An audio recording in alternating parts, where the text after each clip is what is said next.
আসসালামু আলাইকুম সুপ্রিয় দর্শক, আশা করি সবাই সুস্থ আছেন। দর্শক, আজ সোমবার শেখ হাসিনা নতুন একটি কল রেকর্ড সামাজিক যোগাযোগ মাধ্যমে ভাইরাল হয়।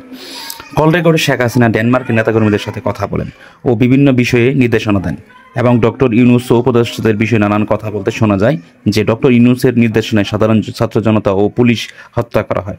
শেখ হাসিনা এও বলেন ইউনূস সহ সকল উপদেষ্টাদের বিচার এই বাংলার মাটিতে হবে।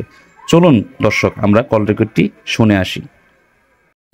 তোমাদের যে দেশে আছো সেই দেশে স্যার ডেনমার্ক আমেরিকা সবাই এখানে আছি আপা, ডেনমার্ক আমেরিকা সবাই আছি আমরা। আপা আপনি এখন আমাদের কিছু নির্দেশনা দেন, আমরা প্রবাসী থেকে কি করতে পারি এবং বাংলাদেশে আমাদের যে ফ্যামিলি আছে, আত্মীয় স্বজন আছে, আমাদের যে বিভিন্ন দলের নেতৃবৃন্দরা আছে, আমরা কিন্তু অর্থনৈতিক থেকে বিভিন্নভাবে সহযোগিতা করতেছি, যার যেভাবে পারি আমরা।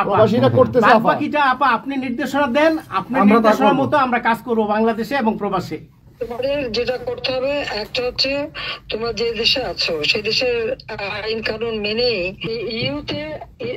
ইউরোপিয়ান ইউনিয়নে যেখানে তোমার ওখানকার পার্লামেন্টে যেখানে আছো সব জায়গায় এই জনমতটা তৈরি করতে হবে। সন্ত্রাসের রাষ্ট্রে পরিণত করছে বা মানুষ খুন করছে, আজকে খুন করছে। আজকে তুমি জানো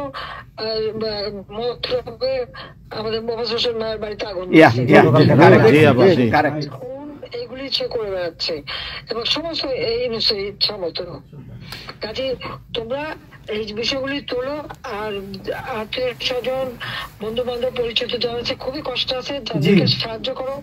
মামলা দিয়ে দিয়ে আমাদের নেতা কর্মীদের চরম হয়রানি করে যাচ্ছে, তাদেরকে সহযোগিতা করা, এই যে আইনজীবী ঠিক করা এবং আন্তর্জাতিক ভাবে কিভাবে মানে এদেরকে সব জনমত সরকার যে অপকর্মগুলি করছে সেগুলি তুলে ধরা, এই কাজগুলি তোমাদের আমরা করব। আপা একটা জিনিস একটু সন্দেহ লাগতেছে আপা, দলের সাথে তোমরা থাকবা, কাজ করবা, আর দেশের ভিতরেও মানুষকে যে এই সরকারকে না তাড়ালে দেশের মানুষের মুক্তি দেয়, যে এরা জঙ্গিদের সাথে হাত মিলিয়ে এই ইউনূস যাকে সবচেয়ে বেশি সুবিধা আমি দিচ্ছি, গ্রামীণ ব্যাংকে 400 কোটি টাকা আমি দিয়েছিলাম যখন 96 সালে সরকারে ছিলাম, ব্যাংকটা বসে যাচ্ছিল। আমাদের অপরাধটা কি ছিল? কারণ ইউনূসের কথায় তারা এই হত্যাকাণ্ড চালিয়েছে এবং সেটা তারা বলছে। 15 জুলাই থেকে এরপরে এই পর্যন্ত যত হত্যাকাণ্ড হচ্ছে, অগ্নিসংযোগ, সবকিছু ইউনূসের নির্দেশেই এই এত বুকের মায়ের কোল খালি হয়েছে, এত পুলিশ মারা গেছে, আর সব থেকে মারা গেছে তো আওয়ামী লীগের নেতা কর্মী। শুধুমাত্র ক্ষমতার লোভে এই লোকটা এইভাবে তার ম্যাটিকুলাসলি ডিজাইন করা অর্থাৎ সুপরিকল্পিত একটা প্ল্যান করে এই হত্যাকাণ্ড ঘটিয়ে সে সংবিধান লঙ্ঘন করে অবৈধভাবে ক্ষমতায় বসে আছে। এখন উনি নাকি আমাদের বিচার করবেন, সে নিজেই খুনি। ইউনূস নিজে খুনি, তার সমন্বয়করা খুনি। শেয়ার মার্কেটের টাকা উধাও, ব্যাংকে টাকা নাই, ব্যাংকের টাকা উধাও, গেল কোথায়? ইউনূস তার কোনো সাংবিধানিক ভিত্তি নাই, সে অসাংবিধানিক ভাবে অবৈধভাবে ক্ষমতা দখল করছে।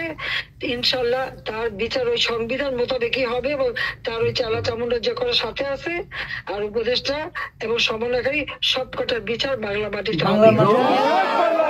প্লিজ প্লিজ আপা বলেন আপা।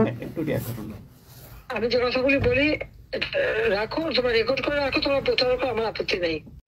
তো সুপ্রিয় দর্শক, শেখ হাসিনার এই নতুন কল রেকর্ড সম্পর্কে আপনার মন্তব্য কি তা অবশ্যই কমেন্ট বক্সে জানাবেন।